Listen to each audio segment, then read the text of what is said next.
মৃত্যুর পরে কি রয়েছে এটা নিয়ে আমাদের হাজারবার প্রশ্ন থাকে এবং হাজারবার উত্তর দেওয়া লাগে, সেই উত্তর আমরা শুনিও, কিন্তু তারপরেও আবার অন্যভাবে শুনতে ইচ্ছে করে যে সত্যি মৃত্যুর পরে কি রয়েছে। এবং এর উত্তর কিন্তু আমরা পেয়েছি এবং আরও পেতে চাই, আরও ডিটেলসে পেতে চাই, সেই সম্বন্ধে প্রামাণিক হিসেবে পেতে পেতে চাই, বিশেষ করে যারা সেই জায়গা থেকে ঘুরে এসেছে সেই সমস্ত মানুষের কাছ থেকে আমরা শুনতে চাই। তো এই ঘটনা নিয়ে আমরা আজকের ভিডিওটা করব। Welcome back to the channel. আর সবাই আশা করি ভালো আছো।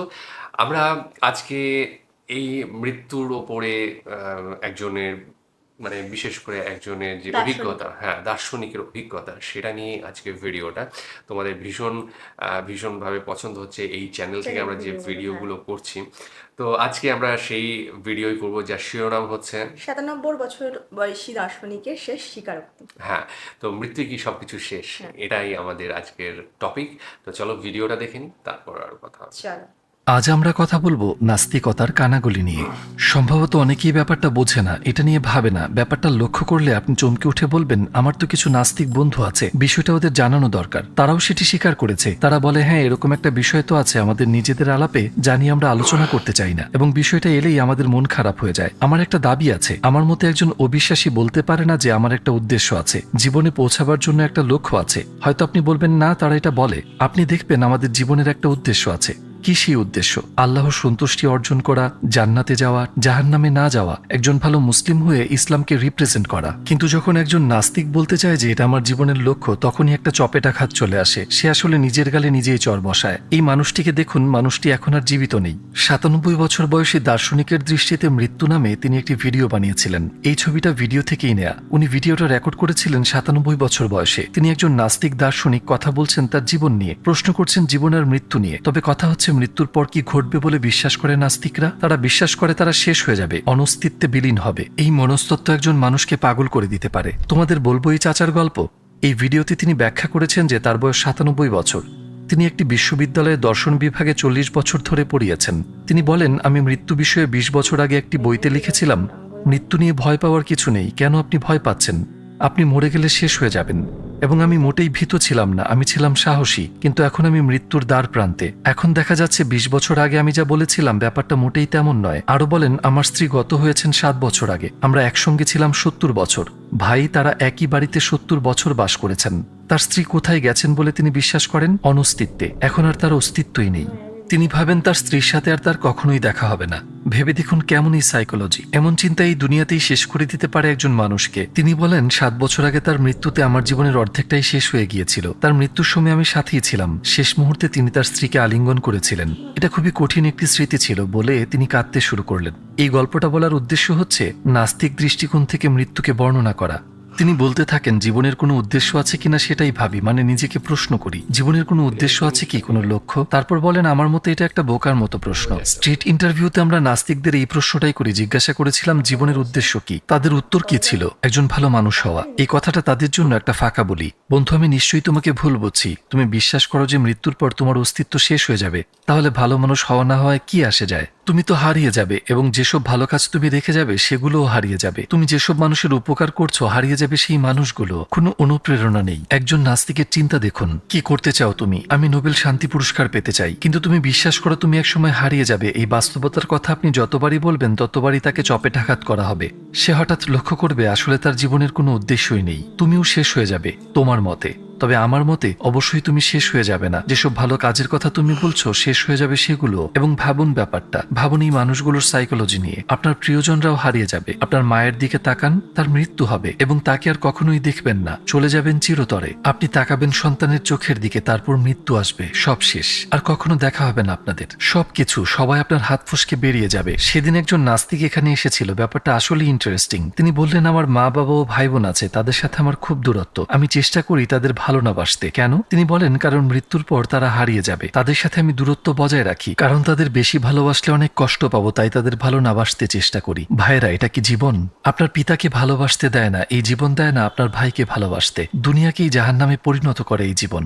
আপনাকে বলা হলো 10 মিনিটের মধ্যে আপনাকে ফাঁসি দেব, তারপর যদি আপনার সামনে সব ধরনের সুস্বাদু খাবার রাখা হয়, আপনি কি খেতে পারবেন বা কতটা উপভোগ করবেন? তেমনি এই জীবনে আপনি যা কিছুই করেন না কেন, মৃত্যু সবকিছুকেই শূন্য দিয়ে গুণ করে। উদাহরণস্বরূপ, আপনি কি জানেন কিছু দার্শনিক কিভাবে এই বিষয়টি শিশুদের কাছে ব্যাখ্যা করেছে? একটা শিশু তার মাকে হারিয়ে বলে, আমার মায়ের কি হয়েছে? তারা শিশুটিকে বলে, তোমার মা হারিয়ে গেছে, তার আর কোনো অস্তিত্ব নেই। কিভাবে? তারা উদাহরণ দেয়, যখন একটা টাওয়েল নোংরা হয়ে যায়, আমরা এটা ফেলে দিয়ে একটা নতুন টাওয়েল ব্যবহার করি, তাই না? পৃথিবী এরকমই। তোমার মা দুনিয়া এসেছিল, চলে গেছে, এখন পরিবর্তে আসবে অন্য কেউ। তারপর তারা জ্ঞানের কথা বলে। ওই শিশুর মনটা দুমড়ে মুচড়ে দিয়ে তাকে জীবন্ত কবর দিয়ে দিয়েছেন আপনি। কিভাবে বাঁচবে এই শিশু? তার জীবনটা নষ্ট করেছেন। আপনি জানেন নাস্তিকদের অবস্থাটা আসলে কেমন? ধরুন একটা জাহাজ ডুবতে শুরু করেছে, সবাই বলা বলি করছে এখন আমরা কি করব, তারা ডানে বামে দৌড়াচ্ছে। এই অবস্থায় উদ্দেশ্য শুধু একটাই। কি সেই উদ্দেশ্য? লাইফ বোটে ঝাঁপ দিয়ে বাঁচার চেষ্টা করা। এই অবস্থায় কেউ কি বলবে, ভাইয়েরা জানি জাহাজটা ডুবে যাচ্ছে, তবু চলুন বারবিকিউ করি, প্রচুর মাংস আছে, সেগুলো নষ্ট না করি? না, আমাদের জীবনটাও ঠিক সেরকম। আমাদের সামনে অপেক্ষা করছে মৃত্যু।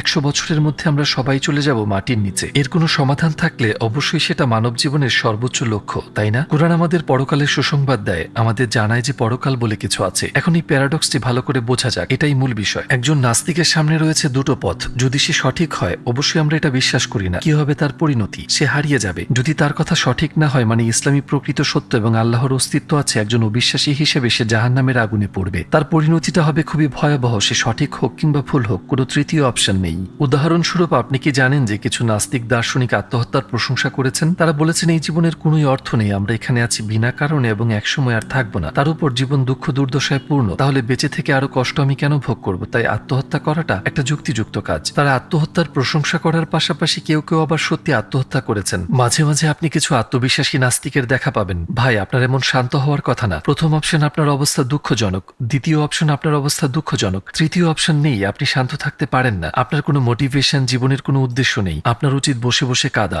যে জীবন আল্লাহর জন্য নয় সে জীবন নিরর্থক, সেজন্যই তাদের অনুভূতিকে তারা অবশ করে রাখতে চায়। অসারতা কেবল ড্রাগ বা অ্যালকোহলের মাধ্যমেই ঘটে না, মাঝে মাঝে তারা নিজেদেরকে ভুলিয়ে রাখে বিনোদনে বা হারাম আনন্দে। বস্তুত আমি একটা গবেষণাপত্রে পড়েছি, নিজেদেরকে নাস্তিক দাবি করা অনেকে বৃদ্ধ বয়সে কিছু একটাতে বিশ্বাস করা শুরু করে। চারপাশের মৃত্যু তাদেরকে নাড়া দেয় এবং মাতাল অবস্থা থেকে জাগিয়ে তোলে। যখন বোধশক্তি ফিরে আসে, তারা সত্যিকার অর্থে ধর্ম নিয়ে পড়াশোনা শুরু করে। জীবন এরকমই প্রিয় ভাই। আপনি একটি ফেরারি গাড়ি কিনলেন, বসফরাসের সমুদ্রের কাছে একটা চমৎকার বাড়ি কিনলেন, নতুন ফোন কিনলেন, লেটেস্ট মডেলের আইফোন ইত্যাদি, কিন্তু মৃত্যু এসে বলে কাছে এসো, তোমার সব অর্জনকে এবার শূন্য দিয়ে গুণ করা যাক। এখন সবকিছুর ফলাফল শূন্য। শুধু যে নাস্তিকদের ক্ষেত্রে এমন হয় তা নয়, এমনটা হতে পারে মুসলিমদের ক্ষেত্রেও। যদি তারা আল্লাহর সন্তুষ্টি অর্জনের জন্য জীবনযাপন না করে, অর্থাৎ আল্লাহ, কোরআন, নামাজ, রোজা এসবের দিকে মনোযোগ না দিয়ে পাপে ডুবে থাকে, মৃত্যু এসে বলবে শূন্য দিয়ে গুণ সমান শূন্য। ব্যাপারটা কি মন খারাপ করার মতো নয় ভাই? কিন্তু দেখুন, আমরা এখানে আল্লাহর পথে আমরা যা করছি সেগুলোর হিসেব আছে। যদি আমাদের ভাই ও বোনেরা এই ভিডিওটি দেখে থাকেন, তার জন্য আমরা এখন সোয়াব পাচ্ছি। এটি কি শূন্য দিয়ে গুণ করা হবে? না, এক্ষেত্রে গুণ করা হচ্ছে 1 দিয়ে, কখনো কখনো 10 দিয়ে, এমনকি 100 দিয়ে, আবার কখনো 1000 দিয়ে। আর লাইলাতুল কদরে 30,000 দিয়ে গুণ করা হয়। মাঝে মাঝে একজন মানুষের নফস দুনিয়ার প্রতি অত্যাধিক মাত্রায় ঝুঁকে পড়ে, তাহলে ধর্ম আর বিশ্বাসের কি হবে? ঠিক আছে ভাই, আমরা ওসব পালন করবো আরো বয়স হলে। যখনই আপনি বলবেন একটু আমোদ ফুর্তি করে নিই, এদিক সেদিক ঘুরে নিই, যৌবনটা উপভোগ করি, মেয়েদের সাথে সময় কাটাই, অ্যালকোহল পান করি, আপনার এই সময়কে গুণ করা হচ্ছে শূন্য দিয়ে। ভুলে যাবেন না। এখন আমরা এরকম কিছু করব। মনে করুন আমাদের সবার হাতে একটা করে কাগজ ধরিয়ে দেওয়া হয়েছে, আর আমি এখানে এসেছি আপনার স্কুলের প্রিন্সিপাল হয়ে। আমি বলছি আমি তোমাদের একটা টেস্ট দেব, টেস্টটা হবে সহজ। শেষে যদি তুমি টেস্টে পাস করো, তাহলে বাকি জীবনে তুমি যা চাও তাই তোমাকে সাথে সাথে দেওয়া হবে। তুমি কি চাও? আমি একটা ফেরারি চাই। এই নাও, তুমি যা চাও তাই তোমাকে দেওয়া হবে, কিন্তু তুমি পাস না করলে সাজা পেতে হবে, আমরা তোমাকে কষ্ট দেব। আমার এই কথায় আপনি হয়তো খানিকটা আতঙ্কিত হয়েছেন, কিন্তু আসল ব্যাপার হচ্ছে এটা খুবই সহজ একটা টেস্ট। পরীক্ষা চলাকালে পরিদর্শকরা টহল দেবেন, আপনি যে কোনো প্রশ্ন করতে পারেন এবং তার উত্তরও পেতে পারেন। তারা উত্তর জানেন, উত্তর আপনাকে বলা হবে, নকলও করা যাবে। আপনি আপনার মোবাইল ফোন ব্যবহার করতে পারেন, আপনি আপনার সামনে বই রাখতে পারেন। শুধু একটা ব্যাপার মাথায় রাখতে হবে, টেস্ট চলাকালে টেবিলের উপর কিছু খেলনা রাখা হবে, বাচ্চাদের খেলনা, এবং উত্তর দিতে দেরি করা যাবে না। তাড়াতাড়ি শুরু করতে হবে, কারণ তারা যে কোনো সময় আপনার কাছ থেকে উত্তরপত্র নিয়ে নিতে পারেন। সময় পর্যাপ্ত, কিন্তু আপনাকে সময়ের কথা স্মরণ করিয়ে দেওয়া হবে, যাতে ওইসব খেলনার কারণে আপনার মনোযোগে ব্যাঘাত না ঘটে। আপনি এখনই টেস্টটা দিতে চান, ঠিক? আপনি বলছেন ভাই এটা চমৎকার, বাকি জীবনে আমি যা চাই তাই পাবো, আমার জীবনটা হবে চমৎকার, এই টেস্ট দিতে আমি রাজি। এখন যদি আমি আপনাকে বলি যে প্রকৃতপক্ষে আমরা এরকম একটা টেস্টের মধ্যেই আছি, এই দুনিয়াটা কি একটা পরীক্ষা? হ্যাঁ। পুরস্কার, পাপ, জান্নাত, জাহান্নাম, এটা কি একটা সহজ পরীক্ষা? ভাই, পথ প্রদর্শকরা আছেন শিক্ষকরা, নবী আলাইহি ওয়াসাল্লামরা ছিলেন আউলিয়া আর আলেম উলামাগণ। কখনো কখনো আপনার মনে ধর্ম সম্পর্কে প্রশ্ন আসে, আপনি ইন্টারনেটে যান এবং নির্ভরযোগ্য উৎস থেকে জানতে চেষ্টা করেন এই প্রশ্নের উত্তর কি। উত্তর আপনার সামনে চলে আসে, নকল করা যাবে, কুরআন আছে, আপনি কুরআন দেখে নিতে পারেন। আচ্ছা, তাহলে সমস্যাটা কি? ভাই, তাহলে কেন আপনি এই জান্নাত অর্জন করতে পারছেন না? টেবিলের উপর কি ছিল? খেলনা। আপনি কি জানেন ওই খেলনাগুলো কি? এই দুনিয়ার আমোদে আপনি এতই মশগুল হয়ে থাকেন যে আপনি নেটফ্লিক্স ওপেন করে সিজনের পর সিজন সিরিজ দেখতে থাকেন। আপনি ইউটিউবে যান এবং অপ্রয়োজনীয় মূল্যহীন অনেক জিনিস দেখতে থাকেন, এমনকি হারাম জিনিসও। এটা করা যাক, সেটা করা যাক, এইসব খেলা নিয়ে আপনি খুবই ব্যস্ত হয়ে থাকেন, অহেতুক দুনিয়াবী জিনিসে মশগুল হয়ে থাকেন আপনি। আমি আপনাকেই বলছি ভাই, অন্য কারো ব্যাপারে নয়, কথাটা ব্যক্তিগতভাবে নিন। টেস্টের দ্বিতীয় বৈশিষ্ট্য কি ছিল? আপনার উত্তরপত্র নিয়ে নেওয়া হতে পারে যে কোনো মুহূর্তে, আপনি মারা যেতে পারেন যে কোনো মুহূর্তে, টেস্টটা শেষ হতে পারে যে কোনো সময়। এভাবেই ব্যর্থ হব আমরা। যখন আমরা ওইসব খেলনার মোহে আবিষ্ট হয়ে থাকি, অবশ্যই আমরা বলি না যে এসবে আমার কিছু যায় আসে না, প্রার্থনার ধর্মের সাথে আমার কোনো সম্পর্ক নেই। আমরা বলি আমি ভবিষ্যতে নিজেকে শুধরে নেব, আমার জীবন বদলে যাবে, নিশ্চয়ই একদিন আমি ইবাদত করব, আল্লাহকে আমি ভালোবাসি। আপনি এসব বলতে বলতেই হঠাৎ একদিন আপনার উত্তরপত্র কেড়ে নেওয়া হবে, একটা সাদা কাপড়ে মুড়িয়ে ফেলা হবে আপনাকে। তখন আপনি বলবেন এত সহজ টেস্টে কিভাবে ফেল করলাম আমি। আপনি বলবেন এত বোকা আমি, দেয়ালে মাথা ঠুকতে চাইবেন আপনি। আপনি আপনার জীবনের উদ্দেশ্য বুঝতে পেরেছেন, লক্ষ্য বুঝতে পেরেছেন, কিন্তু আপনি সেই লক্ষ্যের দিকে অগ্রসর হচ্ছেন না। একদিন আপনি বৃদ্ধ হবেন এবং মরে যাবেন, মানুষ আপনাকে কবরে রেখে আসবে। 20-30 বছর পার হলে কেউ আর আপনার কবরও দেখতে যাবে না, কেউই আর মনে রাখবে না আপনাকে। তাহলে মানব জীবনের মূল্য কোথায় ভাই? মূল্য আছে আল্লাহর কাছে, আমরা আল্লাহর কাছে মূল্যবান। কিন্তু যদি আপনি আল্লাহকে মূল্য না দেন, তাহলে আপনার বয়স 80 হয়ে গেলেও পেছনে ফিরে দেখবেন আপনি একটা নিরর্থক জীবন যাপন করেছেন। এমন একটা জীবন কেন যাপন করেছে আমি, এখন আর কোনো সান্ত্বনা নেই। হয় আপনি এরকম চিন্তা বয়ে বেড়াবেন, না হয় আপনার এমন একটি জীবন হবে যা শেষে পৌঁছে আপনি বলবেন আলহামদুলিল্লাহ, আমি তো বৃদ্ধ হতামই, আল্লাহর রাস্তায় হেঁটে এই বয়সে পৌঁছেছি আমি, আলহামদুলিল্লাহ, আমি পরিপূর্ণভাবে আমার জীবনটা যাপন করেছি, জীবনের অর্থের সাথে সঙ্গতি রেখে জীবন যাপন করেছি আমি। মৃত্যুর পর দেখা হবে আমার রবের সাথে, পরকালে আছে জান্নাতের প্রতিশ্রুতি, ইনশাআল্লাহ আমি যাব জান্নাতে, আমার প্রকৃত স্বদেশে। দেখুন ভাইয়েরা, এটাই সমাপ্তি। যে ছবিটা আপনারা দেখছেন মন দিয়ে দেখুন, আমাদের সবার বেলায় এরকম দৃশ্যের অবতারণা ঘটবে। হয়তো এটা আপনি ব্যক্তিগতভাবে নিতে পারছেন না, কিন্তু নিন। এক লোক হাতে একটা শাবল ধরে আছে আর আপনি শুয়ে আছেন কবরে। এই হলের প্রত্যেককেই এরকম অভিজ্ঞতার সম্মুখীন হতে হবে। চলুন একটু কল্পনা করি। ভাই, আমরা কি আজ আপনাকে কবরে শায়িত করব? আজ আমরা সবাইকে কবরে শায়িত করছি, আপনাদের সবাইকে। আপনারা পরে আছেন সাদা কাপড়, কাফন। ভাই, আপনার প্রিয়জনরা আপনাকে বহন করে এনে কবরে রেখেছেন, আপনাকে ডানকাত করে শুয়ে দিয়েছেন, আপনার কবরে বাঁশের বেড়ি রাখা হয়েছে, মানুষ এখন আপনার কবরে মাটি ছিটিয়ে দিচ্ছে। মনে আছে আপনি হোয়াটসঅ্যাপ ব্যবহার করতেন, আপনি চ্যাট করতেন, আপনি সবাইকে ফোনে রাখতে চাইতেন, কাউকে ডিলিট করার কথা ভাবতেন না। আপনার ফোনে স্টোরেজ রাখাই কষ্টকর হয়ে উঠেছিল। আর এখন ওই ফোন আর আপনার নয়, আপনার হোয়াটসঅ্যাপ অ্যাকাউন্টও আর আপনার নয়। কেউ আপনার ফোনটা নিয়ে নিবে, হয়তো আপনার বড় ভাই অথবা চাচা, আপনার পরিচিত কেউ। তারা নিজেদের মধ্যে আলোচনা করবে ফোনটা এখন কে ব্যবহার করবে তা নিয়ে। আপনার কোনো আত্মীয় ফোনটা হাতে নিয়ে সেটা চালু করবে, ফোনে জানতে চাওয়া হবে restore, are you sure? Yes, restore. সেই মানুষটা আপনার সবকিছুই ডিলিট করে দেবে, আপনার সাথে সম্পর্কিত কোনো কিছুই আর প্রাসঙ্গিক নয়। আমার চমৎকার সব স্মৃতি আছে, আমার এমন ছবি আছে যা ডিলিট করবো না। কি করছো তুমি? আপনি আর নেই ভাই, আপনি আর এই পৃথিবীতে নেই, আপনি এখন শুয়ে আছেন মাটির নিচে, আপনার স্মৃতির কোনো অর্থই নেই আর। সবচেয়ে দুঃখজনক ব্যাপার কি বলবো ভাই, যখন মানুষ তাদের ফোনে স্টোরেজ ফাঁকা করতে চাইবে, তারা আপনার নাম্বার দেখে এক মুহূর্ত ভাববে আমি কি এটা ডিলিট করবো, তারপর ডিলিট করে দেবে। তারা যখন কন্ট্যাক্ট লিস্টে আপনার নাম দেখবে, তারা বলবে আমি কল করলেই কি হবে, কেউ তো উত্তর দেবে না, তারা আপনার নাম্বার ডিলিট করে দিবে। সবাই ধীরে ধীরে এই জগৎ থেকে আমাদের ডিলিট করে দিবে। আর যদি তারা আমাদের স্মরণ করেও তাতে কোনো কাজ হবে না। হবে কি, আপনার পাসওয়ার্ড ছিল যেগুলো শুধু আপনি জানতেন, ইনস্টাগ্রাম ইত্যাদি। ইটালিতে গিয়ে আপনি যা শেয়ার করেছিলেন আপনার ইনস্টাগ্রাম অ্যাকাউন্টে, আর কিছুই পোস্ট করা হবে না, কিছুই না, কোনো অ্যাক্টিভিটিই থাকবে না। সবচেয়ে কঠিন ব্যাপার এটাই, আপনার প্রিয়জনরা আপনার রুমে প্রবেশ করছে, তারা রুমের জিনিসপত্র গোটাতে যাচ্ছে, এবং সেটা করতেও দরকার হচ্ছে সাহস। তারা আপনার রুমে প্রবেশ করে দরজা খোলে, একটা কফি কাপ আছে যেটা ছিল আপনার বহু নিঃসঙ্গ রাতের সঙ্গী, তারা কাপটা তুলে নিয়ে ব্যাগে ভরে। আপনার খুবই পছন্দের এক জোড়া জুতা আছে যা আপনি পরতেন শুধু বিশেষ দিনগুলোতে, দ্রুত সেগুলো তারা ব্যাগে ভরে। আপনার একটা জ্যাকেট আছে যেটা এখন উষ্ণতা দেবে অন্য একজন মানুষকে। আপনার যা কিছু ছিল তার সবকিছুই দিয়ে দেওয়া হবে অন্যদেরকে। এ কেমন পৃথিবী ভাই?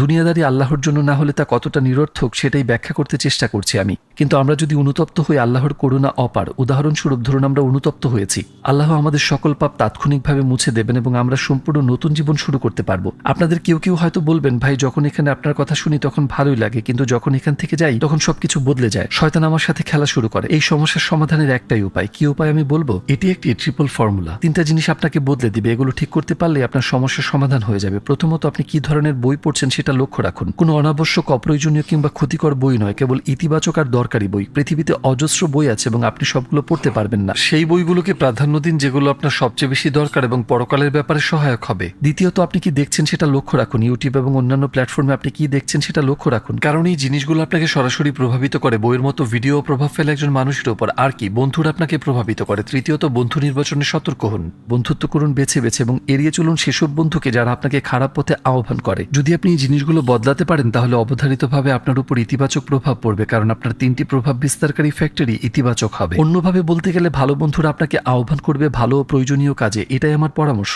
ব্যাপারটা স্রোতের অনুকূলে যাওয়ার মতো। স্রোত যদি জান্নাতে যায় আপনিও স্রোতের সাথে সেখানেই যাবেন। যেহেতু আপনার বন্ধুমহল পরিবর্তিত হয়ে গেছে, ওই স্রোত আপনাকে জান্নাতে নিয়ে যাবে। এমনকি আপনি খারাপ হতে চাইলেও আপনার বন্ধুরা আপনাকে নষ্ট হতে দেবে না। আমি নতুন এক গার্লফ্রেন্ড পেয়েছি। আপনার বন্ধুরা বলবে তুমি কি করছো ভাই। অন্যদিকে কিছু স্রোত জাহান্নামের দিকেও প্রবাহিত হয়। কিছু বন্ধু আছে যারা আপনি ভালো কিছু করলে বলবে কি করছো তুমি, অথবা যখন আপনি কোনো পাপকর্ম করবেন তখন বলবে তোমার আগের অবস্থাটা কি ছিল, তোমার কোনো গার্লফ্রেন্ডই ছিল না, তুমি তো পুরুষই ছিলে না। এরকম বন্ধুরা ওই স্রোতের সাথে পূর্ণ গতিতে জাহান্নামে যাবে। এরকম খারাপ বন্ধুদের সাথে থাকলে আপনি নিজেকে রক্ষা করতে পারবেন না। সবশেষে আসুন একটা হাদিস পড়ে এই ভিডিও শেষ করি। আপনাদের সম্পর্কে নবী সাল্লাল্লাহু আলাইহি ওয়াসাল্লামের একটা হাদিস আছে, আপনারা কি জানেন? ভাই ও বোনেরা যারা এই ভিডিওটি দেখছেন, হাদিসটি আপনাদের সম্পর্কে। হ্যাঁ, হাদিসটি আপনাদের সম্পর্কেই। নবী সাল্লাল্লাহু আলাইহি ওয়াসাল্লাম বলেছেন, যদি আমি শুধু দেখতে পেতাম আমার ভাইয়েরা ঝর্ণার দিকে এগিয়ে আসছে, যদি আমি তাদেরকে জান্নাতে প্রবেশের আগে সুমিষ্ট শরবতের পাত্র হাতে অভ্যর্থনা জানাতে পারতাম, যদি আমি তাদেরকে আমার কাউসার ঝর্ণা থেকে পান করাতে পারতাম। সাহাবীরা বললেন, হে আল্লাহর রাসূল, আমরা কি আপনার ভাই নই? তিনি উত্তর দিলেন, তোমরা আমার সঙ্গী। আমার ভাই তারাই যারা আমাকে না দেখিয়ে আমাকে বিশ্বাস করেছে। নিশ্চয়ই আমি আমার রবের কাছে প্রার্থনা করেছি আমি যেন সেখানে দেখতে পাই তোমাদের আর তাদেরকে যারা আমাকে না দেখিয়ে বিশ্বাস করে। আল্লাহু আকবার। আমার গায়ে কাঁটা দিয়ে উঠছে। আমার ভাই হচ্ছে তারা যারা আমাকে না দেখিয়ে বিশ্বাস করে। তিনি আপনাদের ভাই বলেছেন, তাহলে কি আপনাকে কোনো অসৎ জীবন মানায়? কি বলবেন আপনি?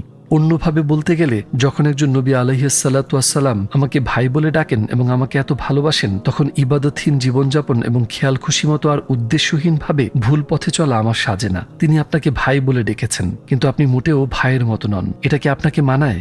মোটেই না, তাই না? আল্লাহ আযজা ওয়া জাল আমাদের তৌফিক দান করুন ভ্রাতৃত্ব বজায় রেখে জীবনযাপন করার ও জান্নাতে যাওয়ার, এবং আমরা যেন আমাদের নবীজি সাল্লাল্লাহু আলাইহি ওয়াসাল্লামের দিকে দুহাত বাড়িয়ে বলতে পারি, হে আল্লাহর রাসূল, আপনি বলেছিলেন যারা আমাকে না দেখে বিশ্বাস করে তারা আমার ভাই। আজ আমি এসেছি জান্নাতে প্রবেশের আগে আমাকে ওই পানীয় দিন আর অনুমতি দিন আপনাকে বুকে জড়িয়ে ধরার। আল্লাহ আমাদেরকে সেই মুহূর্তটি যাপনের তৌফিক দান করুন। আমিন।